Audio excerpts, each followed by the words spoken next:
Alô, alô, gente, aqui é a doutora Érica Montalvão com o nosso podcast Mulheres de Peito.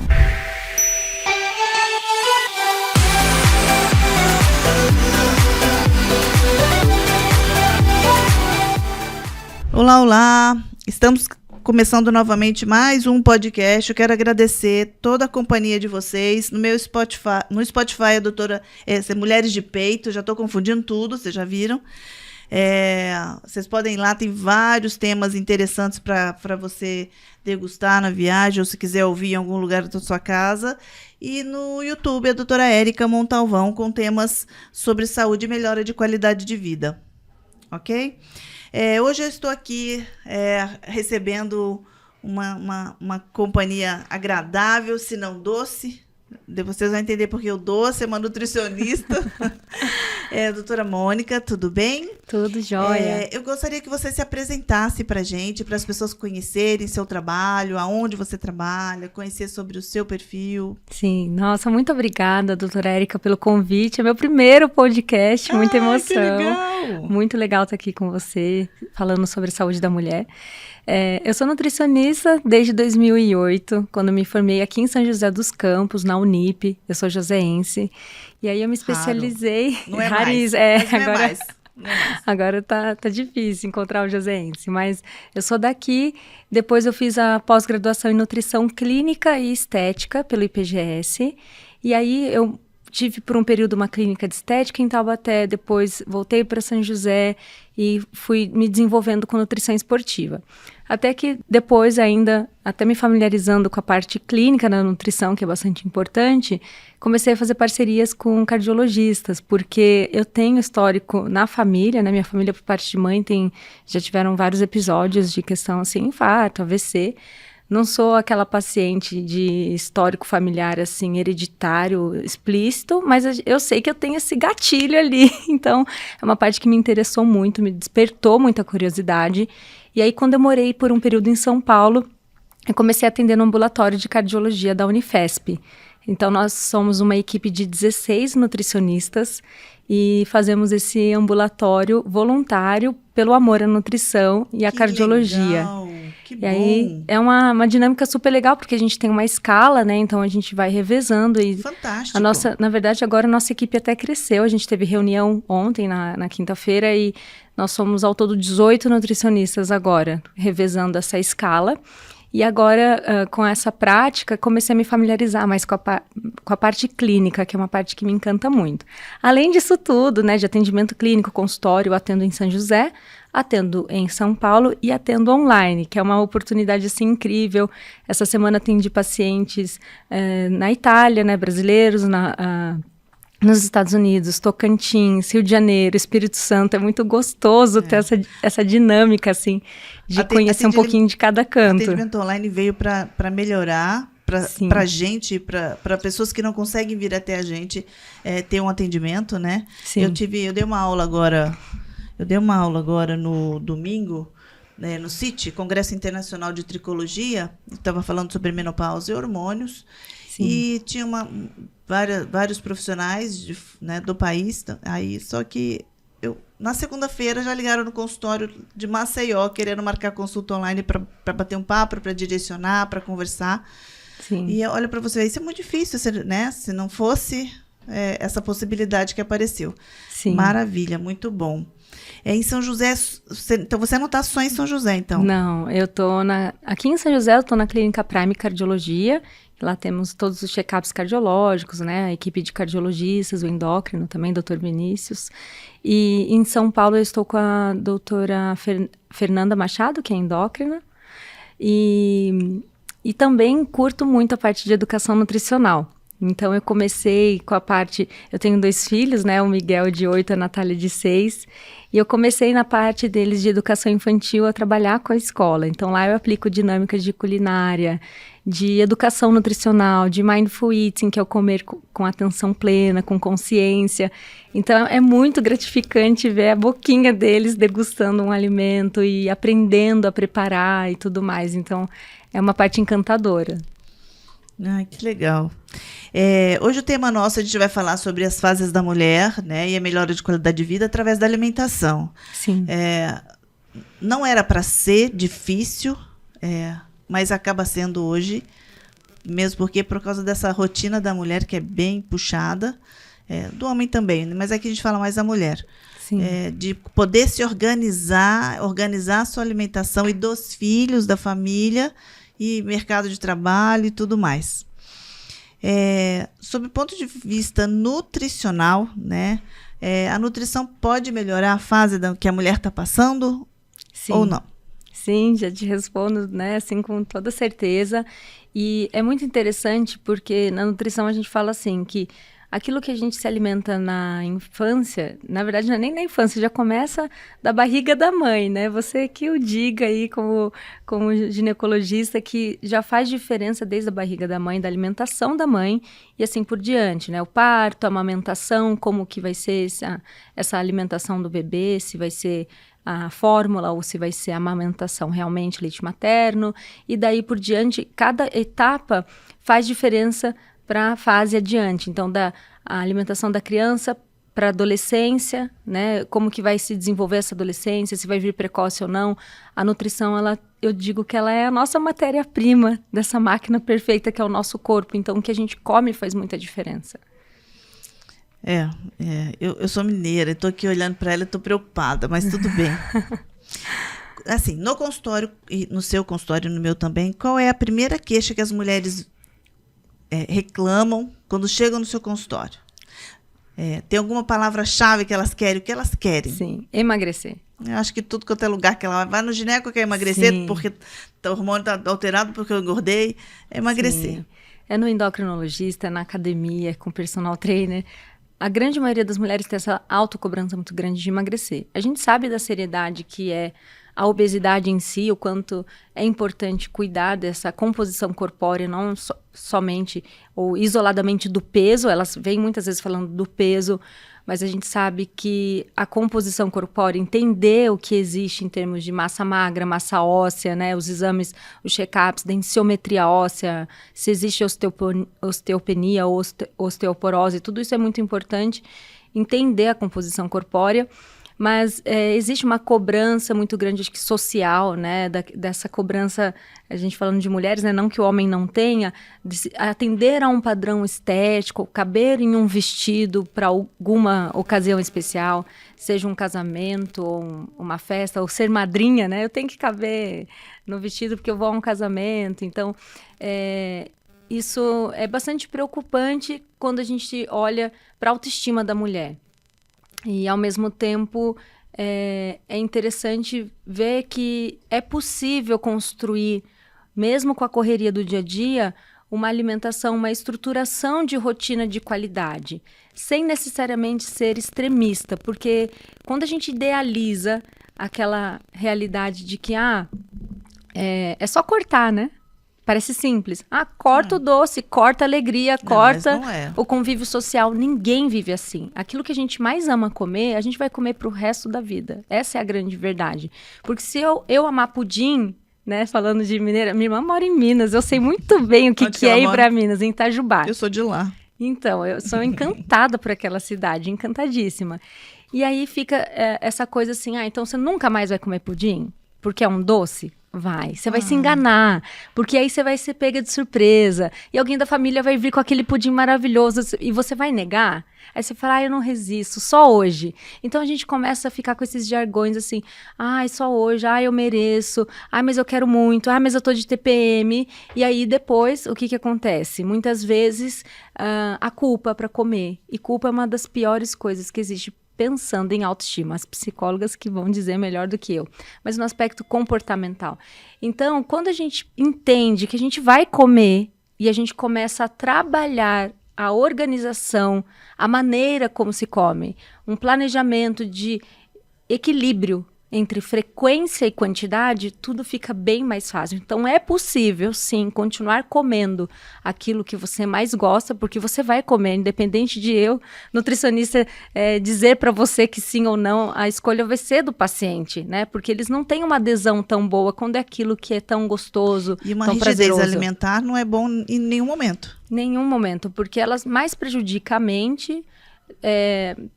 A gente sabe que existe uma perda de massa magra considerável né, nessa perda de peso, que aquela ilusão, nossa, eu perdi 15 quilos em 2 meses. E aí, quanto de gordura realmente perdeu? Quanto de sanidade mental foi junto, né? E isso para quem consegue esse período longo. Você falou a palavra-chave, eu acho. Eu acho, não tenho certeza. Junto com o emagrecimento, essa sanidade mental faz toda a diferença. Porque aí a mulher fica irritada, ela fica de TPM o mês inteiro, os 2 meses, o período todo que ela tiver. Eu vejo, assim, uma situação que eu acho muito triste, quando alguém tá com esse esquema torturoso, de dieta restritiva, e aí quando alguma amiga convida, ai, vem pro meu aniversário, ai, por que ela me convidou, ela sabe que eu tô de dieta, tudo vira chato, tudo vira medo, vira culpa, aí vem a mãe, traz um pedacinho de bolo, ai, por que minha mãe trouxe um pedaço de bolo, eu tava de dieta, ela quer estragar minha dieta, a gente começa até a ficar assim, olha que loucura, né? Eu acredito. E a gente sabe que em algumas fases fazem diferença, por exemplo, na adolescência, né, o aumento dos hormônios, a variação hormonal, então faz diferença. E elas procuram muito por doces, né, e chocolates. O que você tem para dizer sobre essa fase? Essa fase tem que ser bem administrada, porque apesar de estar ainda em desenvolvimento, né, não necessariamente já cresceu, já formou toda a composição de massa óssea, né, já atingiu a estatura daquele indivíduo, né, na adolescência, porque isso pode acarretar problemas que já podem começar a aparecer ali na adolescência. Então, a acne, a síndrome do ovário policístico, a gente vê, né, você vai dizer melhor do que eu em termos de estatística, o quanto isso está começando a aparecer com mais frequência nas adolescentes. A alimentação sem tratamento consegue melhorar esses sintomas? Sem tratamento de medicação, tá? Sim. Consegue melhorar esses dois? São doenças transitórias ou não? Acne e síndrome do ovário policístico, consegue? Olha, eu vou dizer para você que é muito difícil e depende de cada situação, porque síndrome do ovário policístico, como que tá esse ovário, como que tá tudo isso, como que tá esse ultrassom, a equipe multidisciplinar é extremamente importante. O ginecologista que vai dizer, eu não trabalho com medicamento, eu trabalho com alimento. Minha ferramenta de trabalho principal não é a balança, é o alimento. As pessoas chegam na consulta, você vai me pesar. Na primeira consulta nem faço avaliação nutricional. Eu falo assim, se você quer emagrecer, você já sabe que você quer perder peso ou que você quer perder gordura corporal. Hoje não é isso que eu preciso saber de você, não é seu peso. Eu preciso saber do que você come, como que é o seu dia a dia, como que está seu intestino, como que está seu exame de sangue. Então, esse exame de sangue, essa equipe multidisciplinar, estar ali com o médico junto é extremamente importante, porque seja o ginecologista trabalhar com anticoncepcional porque é uma síndrome de ovário policístico com muita cólica, né? Às vezes até pro episódio da cólica pode precisar de um remédio que eu não vou poder substituir por um chá de camomila. Não tem substituição, né? O tratamento ele tem que ser levado com seriedade e o medicamento que o médico prescreve também tem que ser respeitado em termos de tratamento. A nutrição ela vem para complementar tudo isso. Eu sei que as respostas aos tratamentos com uma alimentação adequada é melhor e mais rápida, isso a gente sabe. Quando a gente já começa desde cedo, quando a adesão é muito boa e quando não tem muito sintoma, porque dependendo do sintoma ou do quadro clínico, vai entrar a medicação que a nutrição não vai resolver sozinha. Porque eu já vi na internet uma pessoa falando assim, eu curei meu ovário micropolicístico com alimentação, com atividade física. É assim, não dá para padronizar tratamentos dessa forma. As pessoas deu certo para aquela pessoa. Né? E será que deu mesmo? A gente sempre tem essa pulga atrás da orelha, porque eu vejo também muito marketing nesse sentido, até assim, diabetes, eu curei minha diabetes só com alimentação. É complicado, é muito delicado, porque a gente está falando de um contexto que exige muita disciplina, muita regra alimentar que às vezes a pessoa tem dificuldade de comer o que precisa comer todo dia. Imagina seguir tanta regra assim. E eu perguntei justamente por isso. A gente está num momento muito delicado em que a internet chega para todo mundo e todo mundo é dono de alguma verdade ou tem PhD em alguma, né? PhD em algum tema. Sim. E aí começa a falar para todas as pessoas que querem ouvir e acha, e quem não tem o discernimento de saber o fundo de onde veio essa informação, se é verdade ou não, pode levar como verdade, e aí é essa informação que a gente está passando. Por isso apareceu esse podcast Mulheres de Peito. Tenta trazer informação com conhecimento, né, para que pessoas possam ser estimuladas a estudar e procurar, porque o que a gente fala aqui é verdade, mas é pouca coisa. Mas pelo menos é o começo. Com certeza. Né? E uma fonte fidedigna, uma fonte segura, que as pessoas podem acompanhar, porque tem muito mito, já na nutrição, né? Aí quando a gente vai para essa parte hormonal também surge tanta coisa, tanta ladainha que as pessoas acabam às vezes acreditando por serem leigas. Então elas precisam ter referências como o seu podcast para conseguir entender o que vale a pena e o que não dá para considerar como estratégia de saúde, porque pode trazer ainda mais complicações. Sim, sim.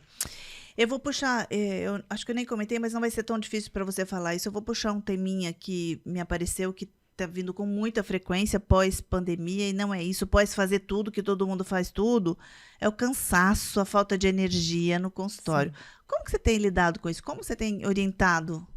Olha, primeira coisa, um dos primeiros gatilhos aí, né, de queixas dos pacientes vem essa questão da disposição e sono, né? E muitas vezes uma alimentação má distribuída ao longo do dia traz esse reflexo nitidamente. Então, quando a gente começa a organizar e a combinar melhor os grupos de nutrientes, porque as pessoas têm a tendência a achar assim, eu tenho que eliminar.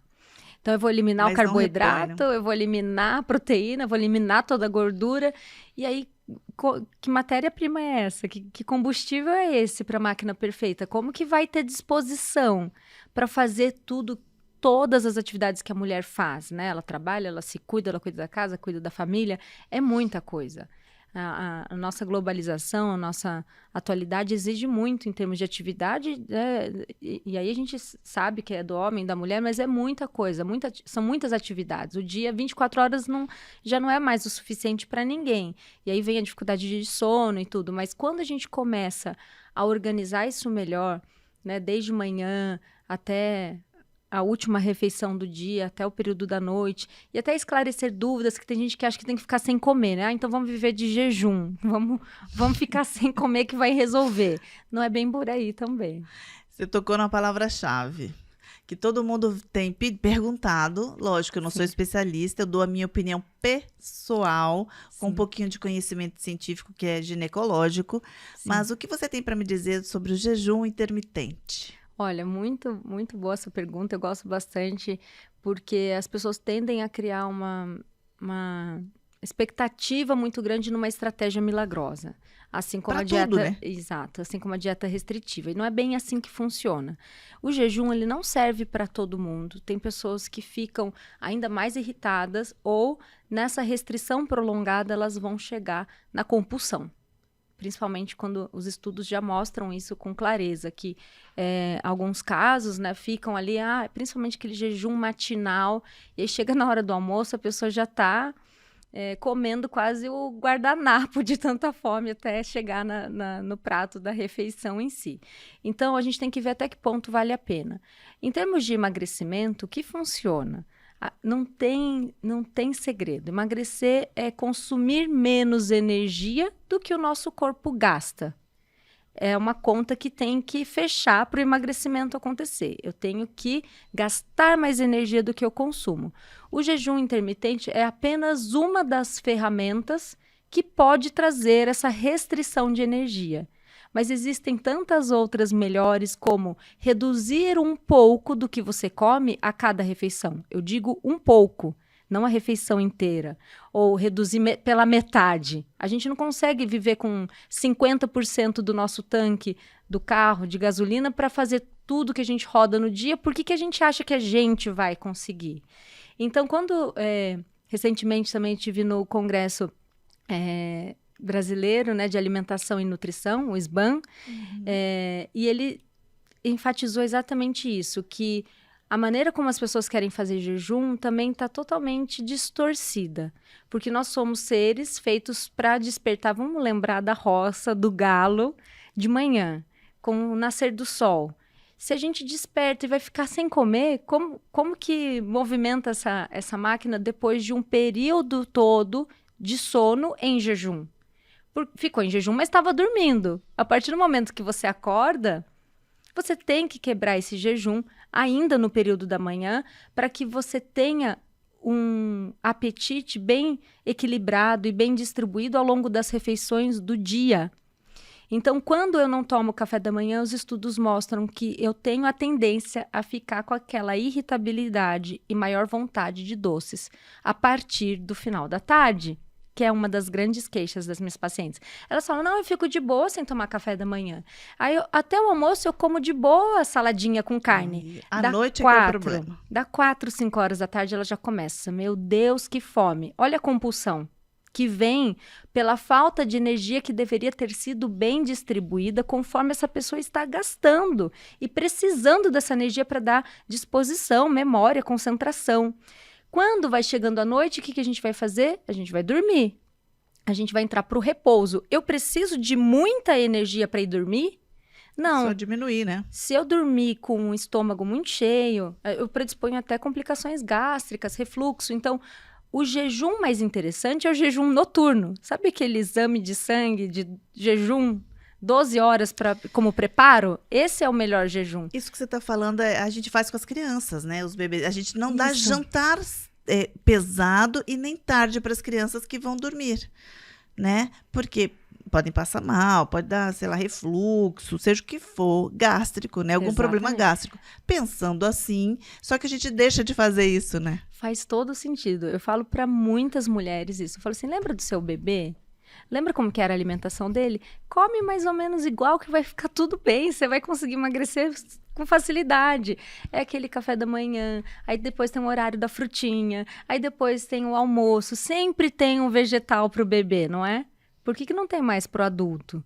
Depois, à tarde, é a frutinha de novo, um iogurtezinho, um leitinho, né? Aí vai de cada um. Tem pessoas que têm intolerância à lactose, tem gente que gosta do ovo. Aí a gente sempre acha a solução de qual alimento, né, dessas fontes a gente vai utilizar e vai cair melhor para a pessoa. Tem pessoas que têm paladar mais para o doce, outras para o salgado, mas sempre tem uma alternativa. E dentre essa distribuição equilibrada para o período da noite, não haver esse exagero, não haver essa digestão muito pesada. Das fases da mulher, uma fase que eu acho muito importante, porque é o que eu tenho recebido mais, além do pré-natal, a preparação para uma gestação, que tem todo um ritual. O ideal seria começar com muita antecedência, geralmente chegam grávidas.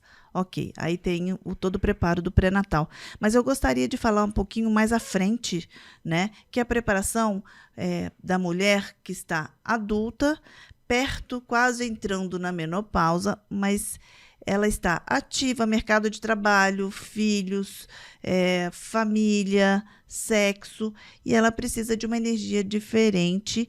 E eu costumo dizer assim, a gente prepara para a menopausa uns 5 anos ou antes, se puder, porque é o ideal.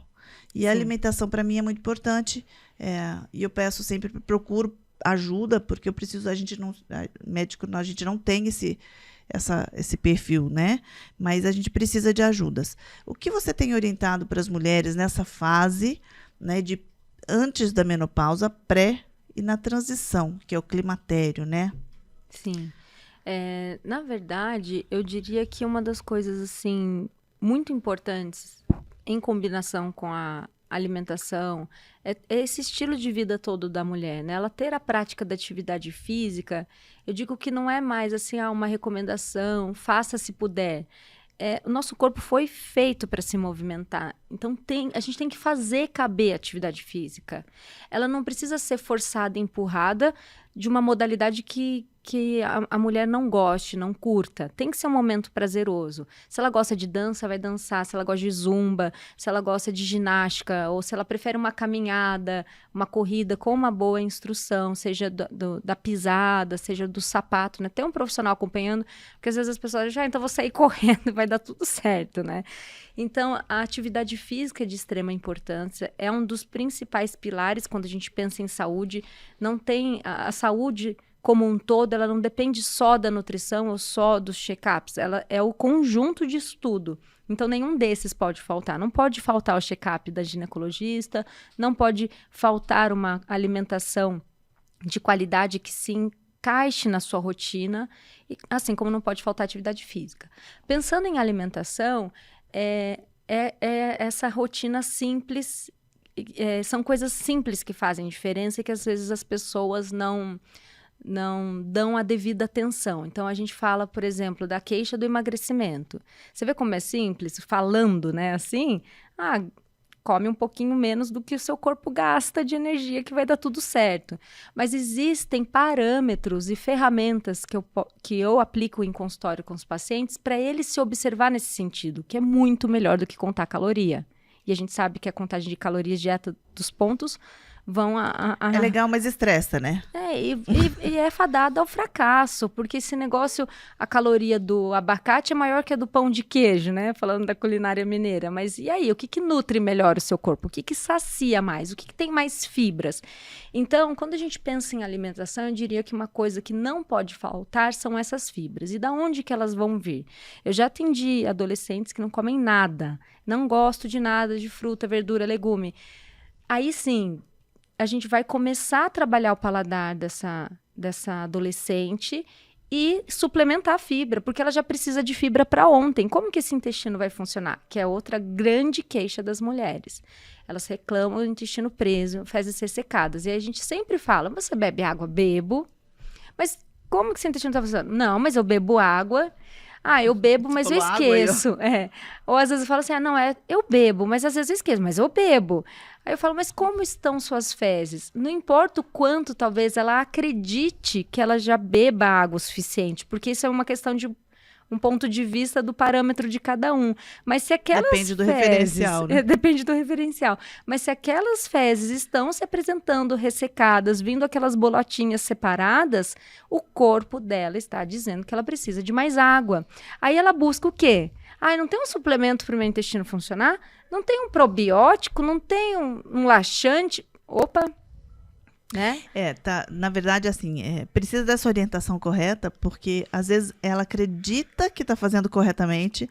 Isso. E aí vem queixando, falar, eu quero melhorar isso, vai só agregando suplemento, medicamento, sim. E na verdade às vezes não precisa nada disso, né?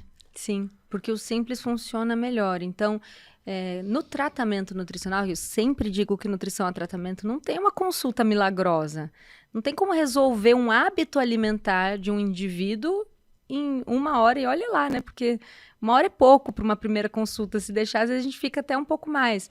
Mas a gente tem que ter esse equilíbrio de até, né, fracionar esse trabalho, que é um trabalho educacional, de organização, é personalizado, é chegar no X das questões. Por que será que eu estou comendo muito doce? Será que toda vez que eu estiver irritada eu vou comer doce? Eu coloquei isso como um padrão comportamental, então, sem pensar, eu tenho esse piloto automático, eu tenho esse impulso. Para chegar nesse mérito, eu tenho que me investigar e tenho que ter alguém para me despertar essa auto-observação, esse autoquestionamento. O que está acontecendo comigo? Porque às vezes a pessoa fala assim, puxa, o que mais alivia a minha irritabilidade é passear com meu filho no parque, é nadar na piscina, é escutar uma música favorita. Ou, nossa, é um momento que eu estou precisando sair um pouco com meu marido, chamar uma babá, sabe? E ela não tá percebendo isso. Ela faz o quê? Vai lá e come o doce, só que o doce não resolve. E a irritabilidade continua. Ela vai lá no outro dia e come doce de novo. Mesmo então, porque o açúcar sobe e cai rapidamente, exato, né? Não sacia. Dá uma sensação momentânea, saborosa, e que às vezes ela nem tá saboreando realmente esse alimento, ela tá comendo com pressa, dirigindo, comendo e trabalhando ao mesmo tempo. Então vai num padrão de impulso realmente, né? Igual aquela coisa do bis, da caixa do bis, né? Que você fala assim, quando que você sentiu realmente o sabor do bis? Às vezes foi no 4º, no 5º bis. Porque o primeiro você engoliu.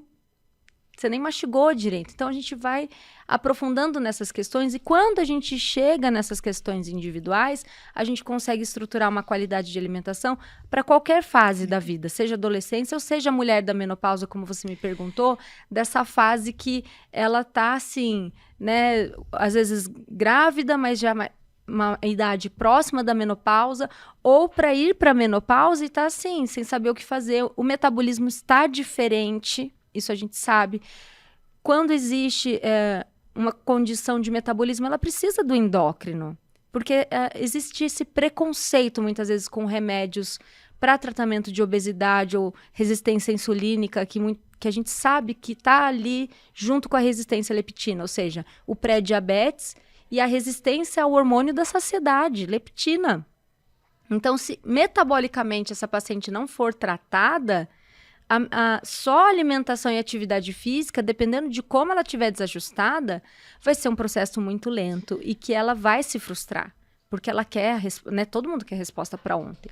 Então não é só uma questão de ter resposta mais rápida, é questão de tratar esse metabolismo, tratar esses hormônios. E você comentou uma coisa, né? Comer devagar ou experimentar mesmo. Tem uma história para contar. Eu fiz uma caminhada na Chapada Diamantina. Eram 7 dias de caminhada no Parque da Chapada. A gente ia a pé e parava em pontos estratégicos, né?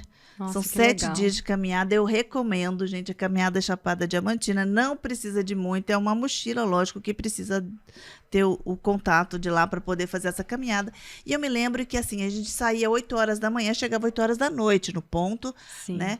Em outros pontos. E na subida a gente tinha pouca água, às vezes, no caminho, que a gente ia tomando. Uhum. Eu lembro que o guia falava assim, olha, deixa água na boca para o seu cérebro entender que você está tomando água, até para você não tomar mais do que você precisa para esse momento. Sim. Né? São práticas simples como essa. Eu amo esses passeios assim de aventura. Eu já fui para a Chapada dos Veadeiros, para da Diamantina ainda não fui.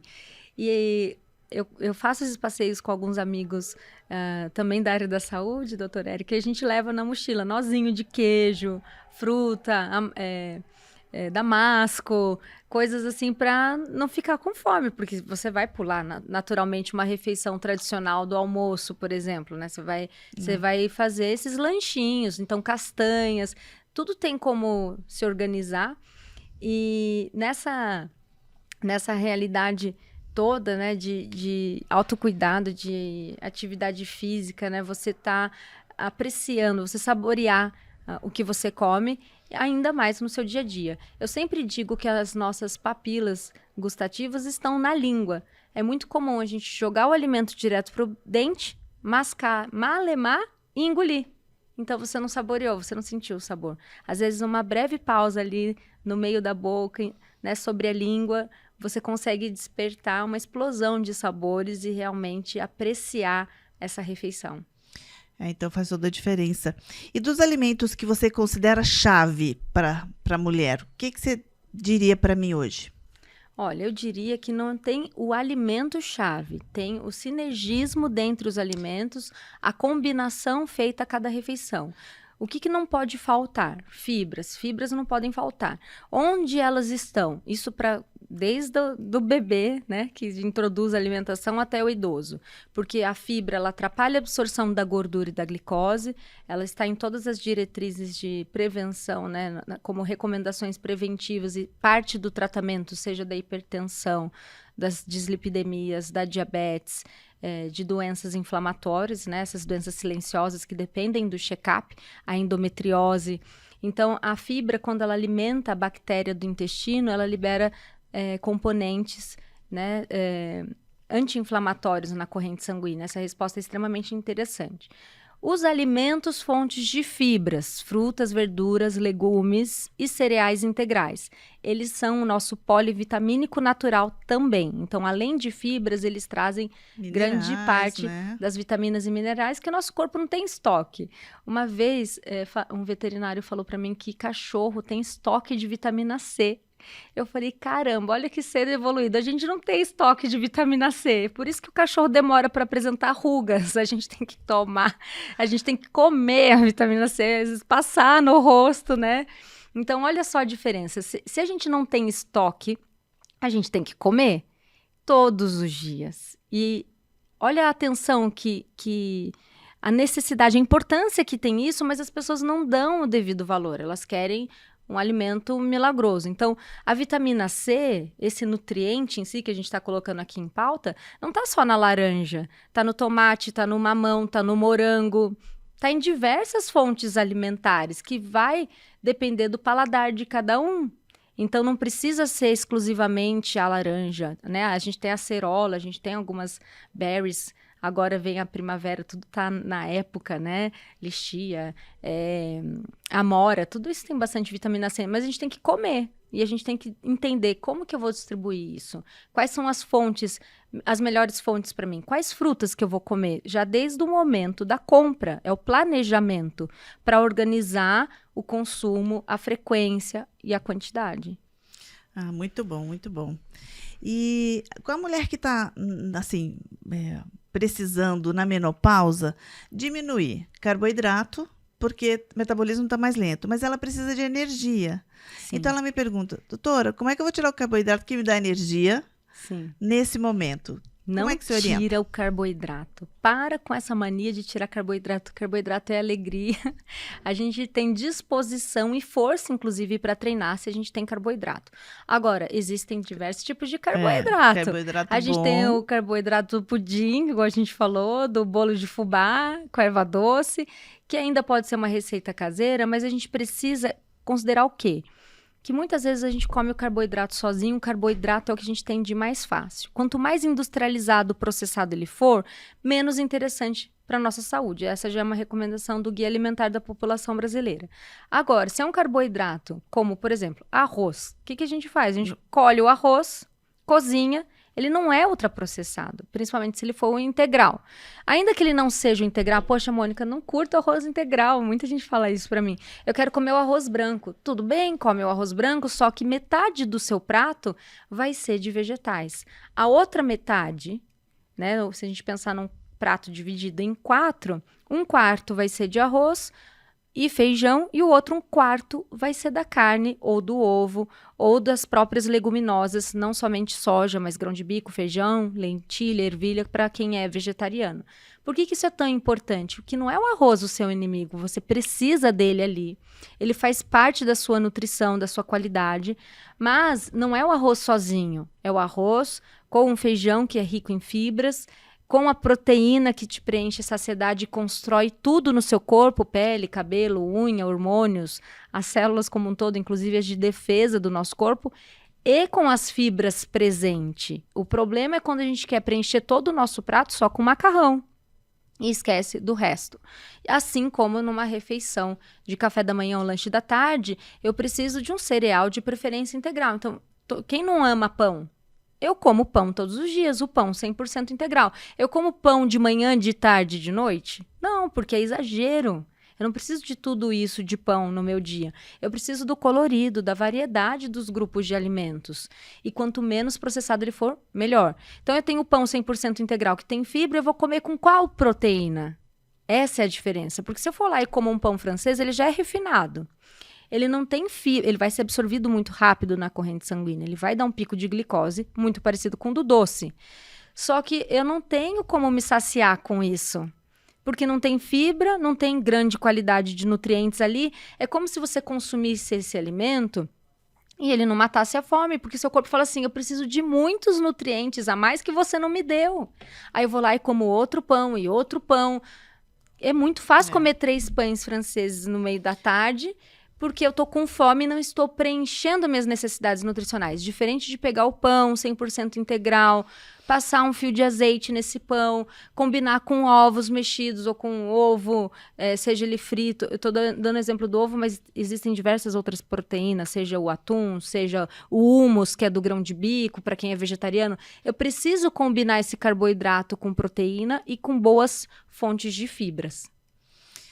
E olha que engraçado, eu tive também conversando com outra nutricionista aqui, e na verdade, no final das contas, não é parecido, mas é porque cada um é um, mas assim, é bem igual. Chega no mesmo lugar, né? Exatamente, que a gente tem que exatamente variar o prato, ter uma variedade, diminuir a quantidade de carboidratos, não é parar, né? Mas faz a diferença.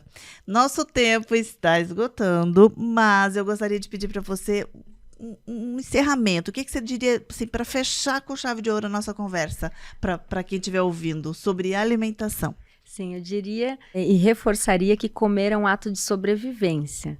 A cada vez que eu como é uma afirmação da vida. Então, comer é extremamente importante. Comer é a nossa matéria-prima de viver. E quando eu começo a nutrir o meu corpo pensando um pouquinho melhor, entendendo um pouquinho melhor o que meu corpo realmente necessita, eu vou acalmar todo o meu corpo, a minha saciedade, as minhas células.